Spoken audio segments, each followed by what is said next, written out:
aid rather than adequate production, it began to founder. Corruption was rife. Tax avoidance a national sport. An unofficial clan-based cash economy bypassed the financial institutions, emptying the government's coffers.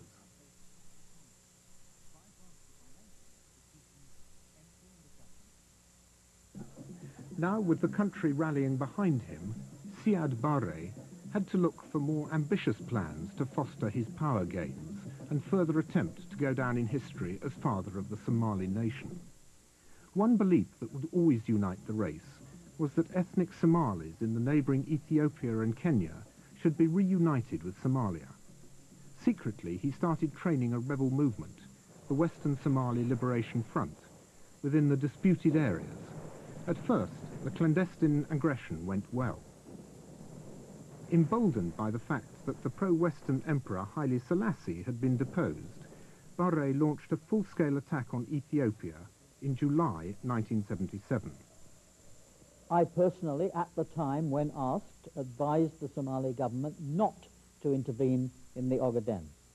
Privately, the Somali government recognized they had made a mistake when the Americans and the Russians and their sycophants, the Cubans, and even in those days some of the Yemen regimes appeared to turn on the Somalis, even though the Somalis were very confident of the moral superiority of their position. But the consequences of this invasion were a complete surprise to Barre.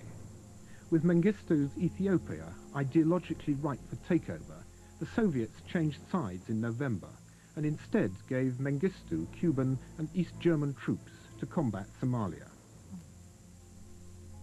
They mercilessly and indiscriminately devastated Hargeisa. Infuriated, Barre ordered all Soviet advisors to leave immediately. However, with no financial or military support, he was forced to retreat from the Ogaden in March 1978. Barre was severely weakened. The war had crippled the country financially. He had to realign. Despite being politically unsure of Barre, the Americans were acutely aware of the growing Soviet superiority in the region. The Soviets had built major military facilities in the Dalek Islands in the Red Sea, air and naval bases in Aden, and on the island of Socotra.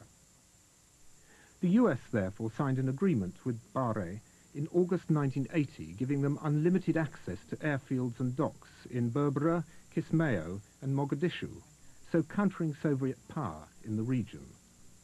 Meanwhile, the Saudis, the biggest importers of Somali livestock, had started their ranches in Australia. Exports plummeted. To atone, Saudi Arabia helped out with 2 years free oil. But there might have been an ulterior motive. Somalia was sitting on oil fields that would have been easier and cheaper to exploit than the Middle Eastern ones. The country momentarily appeared tranquil until Ethiopia's sudden revenge attacks were launched in 1982 and 83. Funded by Ethiopia, the Somali national movement based on the Isaac clan waged a guerrilla war in the north. Barre found himself fighting his own people.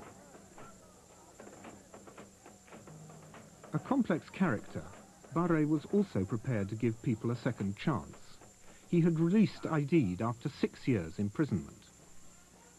Resentment at his imprisonment reinforced Aidid's original dislike of Barre. A desire for revenge became increasingly apparent. An embattled army and an empty treasury forced Barre to sign a peace treaty with Ethiopia in April 1988. Deprived of its funding by the treaty, the SNM launched a desperate attack on the north, overrunning Barao and occupying part of Hargeisa.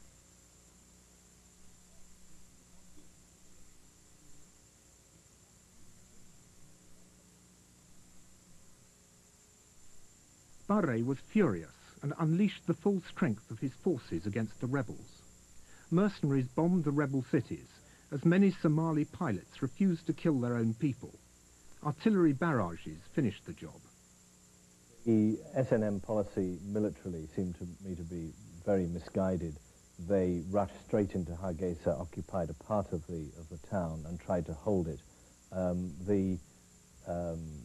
The government troops there then simply shelled that part of the town and used their MiG and Hunter aircraft to bomb it. And I've been there since, and it is a most horrific sight. I mean, they've just destroyed that part of the town. Obviously, the government forces bear the main responsibility. They actually did the shelling and the bombing, but it was a very bad military move for the SNM to try and hold part of the town and conquer the rest of it. I mean, it would have been much more sensible to try and cut it off and to bring it down by siege rather than just seize the town by force. And of course, they were eventually forced to withdraw from Hargeisa.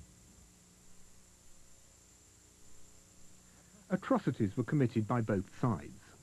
These 90 bodies in this mass grave were murdered police and government officials. Both sides deny responsibility. Barré's forces now find themselves in the same position as the British in the 1900s.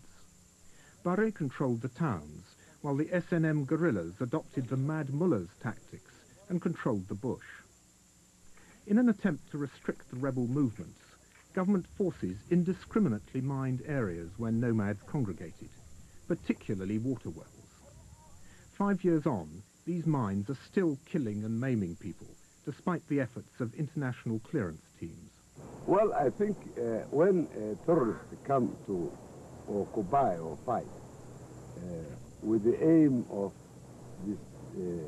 disconnecting the country, any country in the world should have done this. This is what happens in Britain, what happens in Italy, what happens in everywhere in the world, that there are hell of disturbance, and who have the right to defend the unity and peace and security of his own nation should have taken same position, or even worse. In fact, he told me personally, when I was an ambassador, he said, I would rather like people to fear me than respect me or like me. And this is the main reason why he gave instructions that Hargeisa, the second capital of Somalia, should be bombarded and razed to the ground. The savagery of his reaction to the SNM and other opposition groups convinced most of the population that he must go.